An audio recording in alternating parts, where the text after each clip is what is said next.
Welcome back to my channel SG family. জয় শ্রীকৃষ্ণ, রাধে রাধে বলে আজকের সকালটা আমরা সবাই মিলে শুরু করি। চলো, তো সবাইকে জানাই গুড মর্নিং, শুভ সকাল, আর তার সাথে সবাইকে জানাই অনেক অনেক শুভেচ্ছা, অনেক অনেক অভিনন্দন। তো বন্ধুরা, সবাই কেমন আছো? আশা করি ভালো আছো, আমিও ভালো আছি। তো দেখো, রোজকার মতো আজকেও একটি গল্প নিয়ে তোমাদের কাছে হাজির হয়ে গেলাম সাত সকালে। তো আজকের গল্পটা সত্যি দেখো ভালো লাগবে। বন্ধু নিয়ে গল্প। তো একটা বন্ধু সত্যি ভালো বন্ধু পাওয়া ভাগ্যের ব্যাপার। একটা ভালো বন্ধু পেলে একটা মানুষের জীবন সত্যি বদলে দিতে পারে। সেই বন্ধুত্বর কথা এখানে বেশি করে উল্লেখ করা আছে। তো দেখো, তিতলির বিয়ে সত্যি সত্যি একটা ভালো বন্ধুর সাথে হলো। তো আমরা এখন প্রায় সময়তেই দেখছি মা বাবার দুঃখ কষ্ট ব্যথা বেদনা। তো ওই দুঃখ কষ্টকে কয়েকদিন যাবত আমি সরিয়ে রেখে অন্যরকম গল্প তোমাদের সামনে আনার চেষ্টা করছি। তো একঘেয়েমি দুঃখ কষ্ট তো আর ভালো লাগে না, সে কারণে এই গল্প তোমাদের কাছে আমার ভালো লাগছে বলে আমি নিয়ে আসি। তো বন্ধুরা, সবাই আমাকে সাপোর্ট করো, চ্যানেলটি সাবস্ক্রাইব করো, আর শেয়ার কমেন্ট করতে ভুলো না। তো আরও ভালো ভালো গল্প পেতে আমাকে উৎসাহিত করলে আমি আরও খুশি হব। তো চলো আজকের গল্প দেখো। কই, এবার পাত্রকে নিয়ে আসুন, লগ্ন যে বয়ে যাচ্ছে।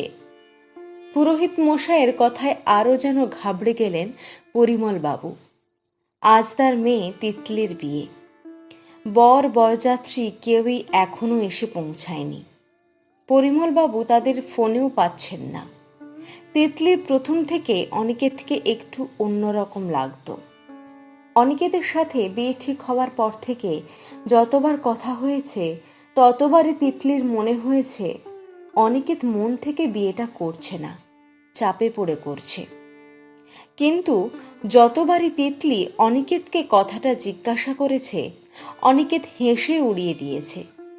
এদিকে বিয়ে বাড়িতে অনেক লোক, রাত বাড়ছে, খাওয়া দাওয়া চলছে, কেউ কেউ খেয়েও চলেও যাচ্ছে, কিন্তু বরযাত্রীর পাত্তা নেই।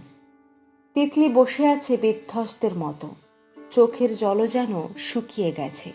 রাত যখন প্রায় 11টা, অনেক খোঁজ খবর করে জানা গেল অনিকেতের অন্য একটা সম্পর্ক ছিল, কিন্তু ওর বাড়ি থেকে সেটা মানেনি। জোর করে অনিকেতের সাথে তিতলির বিয়ে ঠিক করেছিল, তাও আবার আগের সম্পর্কটা গোপন করে।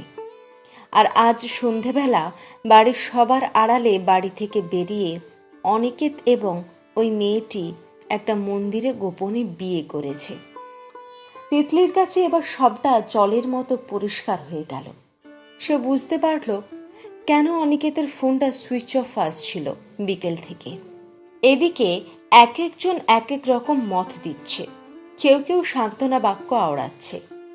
তিতলির মা মলিনা দেবী কান্নায় ভেঙে পড়লেন। পরিমল বাবু হতাশ কণ্ঠে বললেন, আমার মেয়েটা শেষে লগ্নভ্রষ্টা হবে। মানুষ চিনতে আমার এত বড় ভুল হয়ে গেল।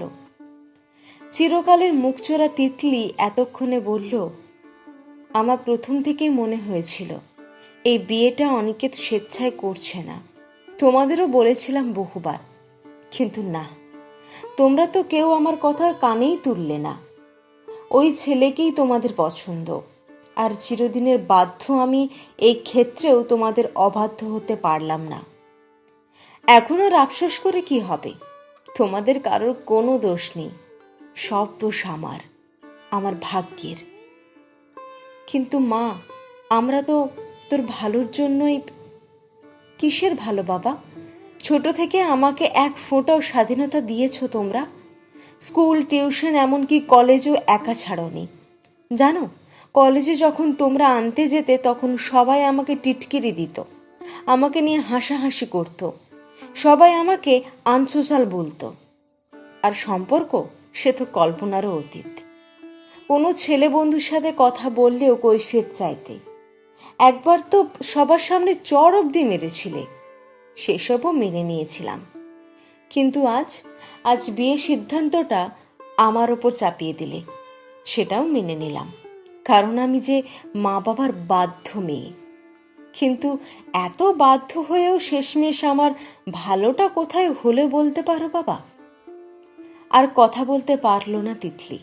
পরিমল বাবু চুপ। নিস্তব্ধতা ভেঙে অংশু বলল, অনুমতি পেলে আমার কিছু বলার ছিল। বলো।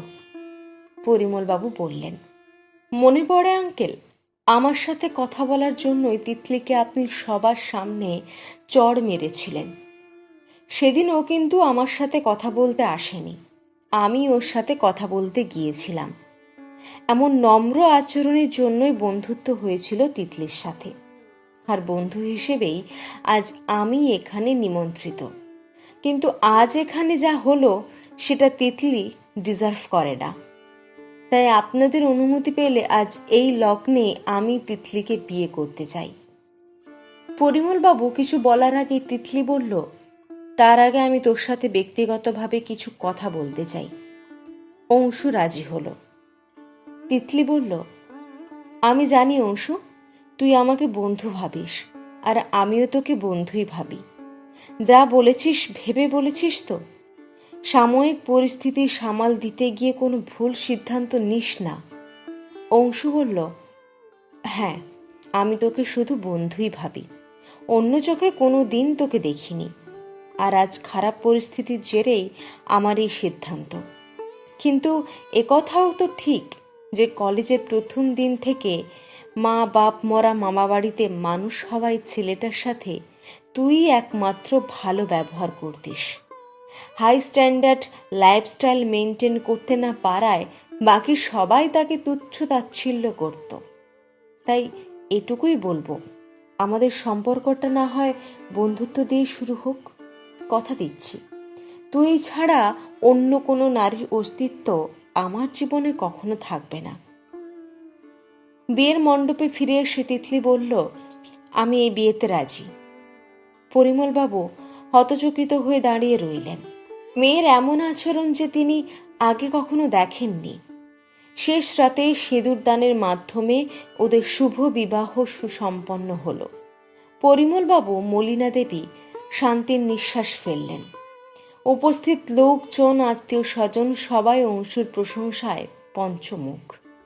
তিতলির হঠাৎ মনে পড়ে গেল, পরশু মেহেন্দি আর্টিস্ট মেহেন্দি পরানোর সময় জিজ্ঞাসা করেছিল, অনিকেতের পুরো নাম লিখবে নাকি শুধু এ লিখবে। তিতলি এ লিখতে বলেছিল, এমনি বলেছিল। আর অংশুর নামটাও তো এ দিয়েই।